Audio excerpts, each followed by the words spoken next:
what I want to show you here, I think this was very important. I think you got into this a little bit on the RBN stream that you were part of. But while the Democrats tanked and while working people voted for Trump as a majority this time, progressive, left wing, populist economic policies actually did very well and almost entirely in deep red states. So, Alaska, these are ballot measures. So, these are up and down referendums. We put a policy on the ballot and people vote directly on them. Alaska Measure 1, raise the minimum wage and require paid sick leave.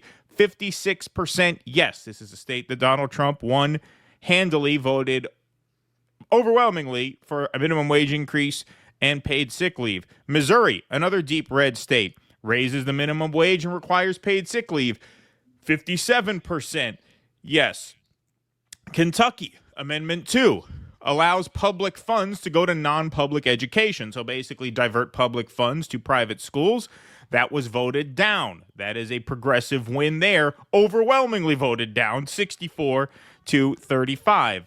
Nebraska, another deep red state, requires paid sick leave. 74% in deep red Nebraska requiring paid sick leave. Nevada, this was the state that Trump also won, prohibits slavery and involuntary servitude. 60%. Wow, you'd think they'd be a little bit more unanimous in their opposition to slavery. No, haha. No, what they mean by this is basically an anti-prison labor measure, meaning that criminals shouldn't be, required to work for basically slave wages. That passes 60-40. So progressive left-wing economic policies, when put up for a yes or no vote, they were undefeated mostly in deep red states, which shows you that these ideas win.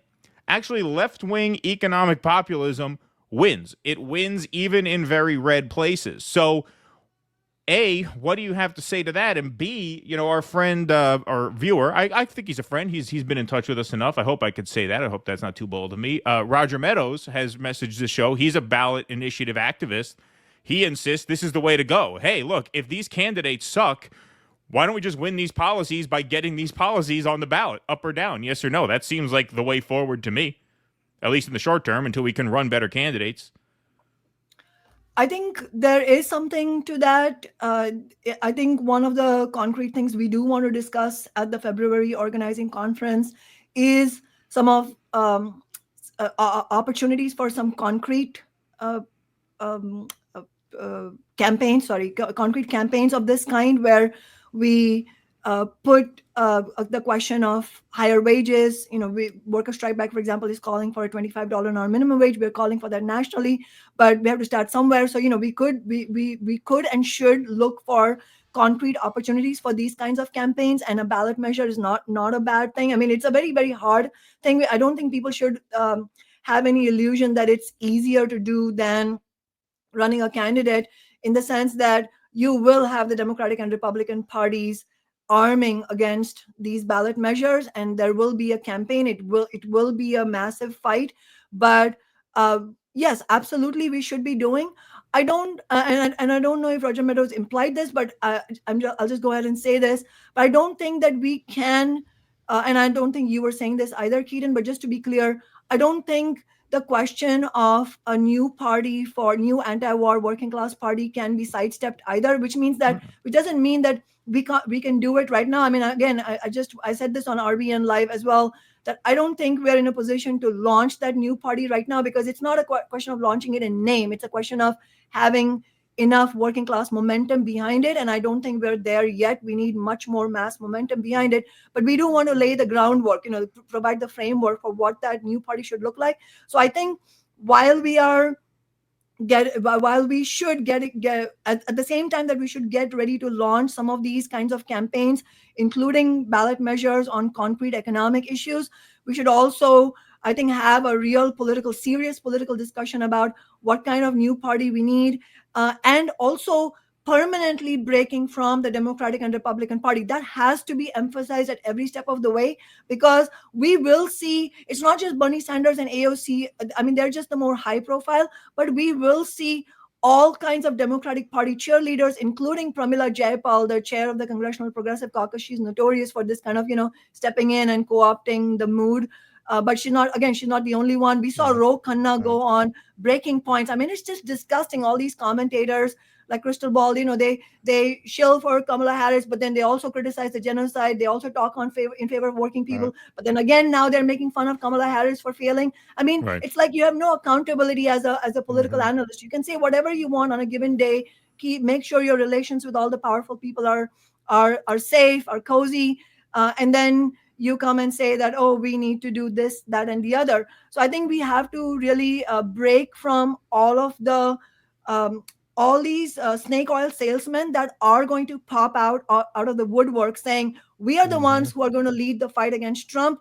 Yep. We have to reject all of them, both the Democratic Party politicians themselves and their spokespeople, whether they're in the media or in liberal organizations. And to do all of that, we have to hammer home at every moment that we cannot put our faith in the Democratic Party. And that also concretely, just one last thing I'll say on this is that it also means that we have to look at politics from a mass movement standpoint. I mean, just to share with you, we had our national Zoom worker strike back meeting earlier today, and this was our post-election meeting. We're also going to have in-person meetings in other cities, and we one of the refrain that kept coming up was we need to run candidates, we need to run candidates, and a lot of people will say, well, let's just run candidates.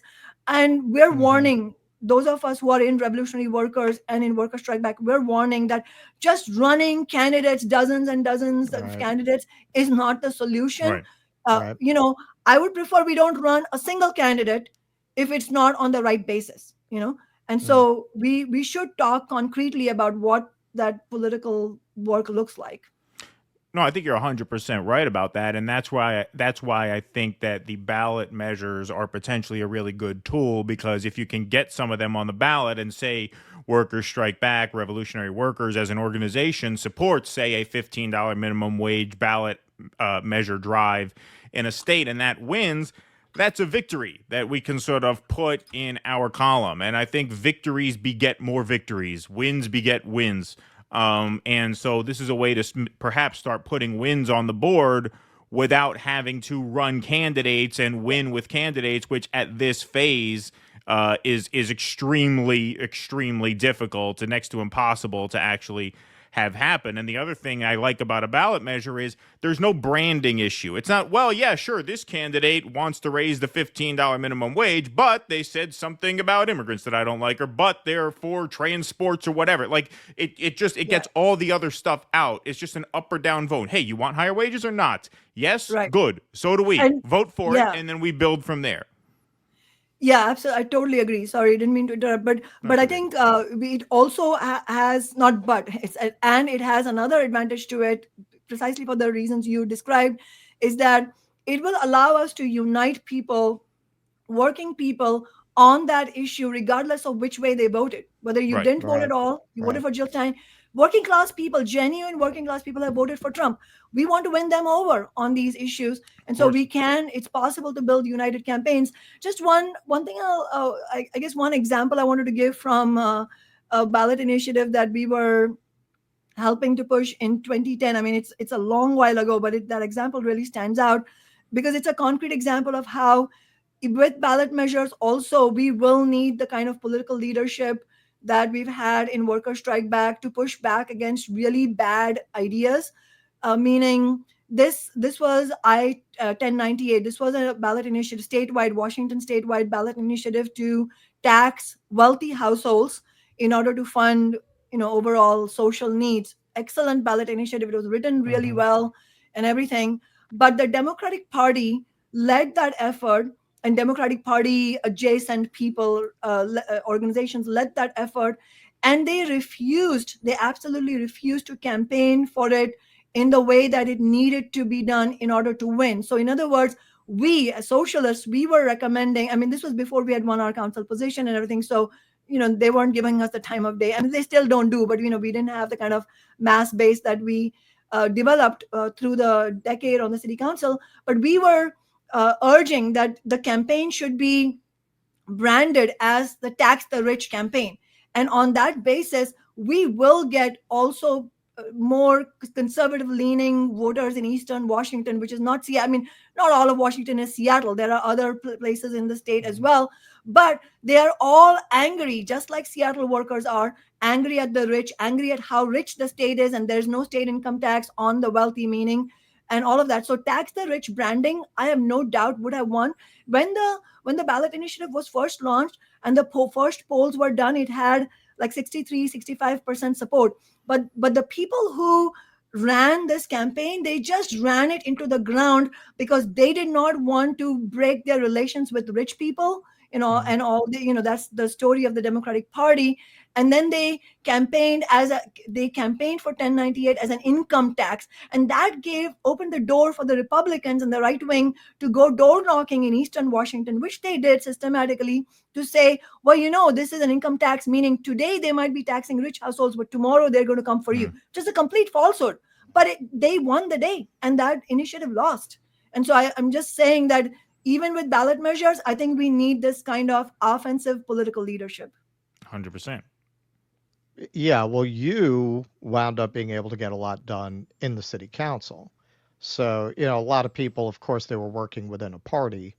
Very often people talk about after Goldwater got crushed, the seeds of what became the Reagan Revolution were planted in small elections and taking over school boards and taking over city councils, and gradually, over 16 years really, they elected Ronald Reagan. Obviously, that's not the movement we're interested in, but kind of similar strategy to that work for a new party. They were still working within the Republican Party. They were renegade element of the Republican Party that eventually took it over.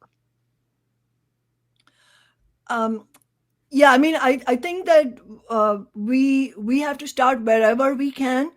I would say that, and I don't disagree with you, I'm just saying that wherever we do and whatever we do, whether it's a ballot measure or we run maybe one candidate somewhere, right, the political basis on which we do any of this, that's important, because right, that will form the backbone of what will end up happening in the future. So for example, if we end up running any candidate, even if it's for school board or for a local election of any kind, it matters on what basis we run. The number of seats, yes, it'll be great if we can win many. It's not that, sometimes some of the Jill Stein campaigns sometimes have said that it's not like we lack ambition to win. I mean, I find that idea bizarre, because we're the only ones who have won anything, unfortunately, for the working class, what we won in Seattle. So it's Keaton, you made this point in our live stream. It's strange for them to say, well, they're interested in winning. Yeah, well, we have proven we can win. But it's a question of how you can win. You can't win on the basis of, on a weak basis where you feel like, oh, what you need to do is be defensive and try to make agreements with all kinds of gatekeepers. No, I mean, from the get-go, we have to be very clear who's on our side, who's not. And if on that basis we come close to winning, but we don't win a particular race, that's okay. But the correct basis, correctly educating individual activists so that we start building a militant base, that's what's going to be crucial right now. And it's a really ripe moment for us to do that, to start building that militant base. Even if it's small, we need to start there, because that kind of militant, it's not only about organizing. Militant organizing is based on a solid political analysis.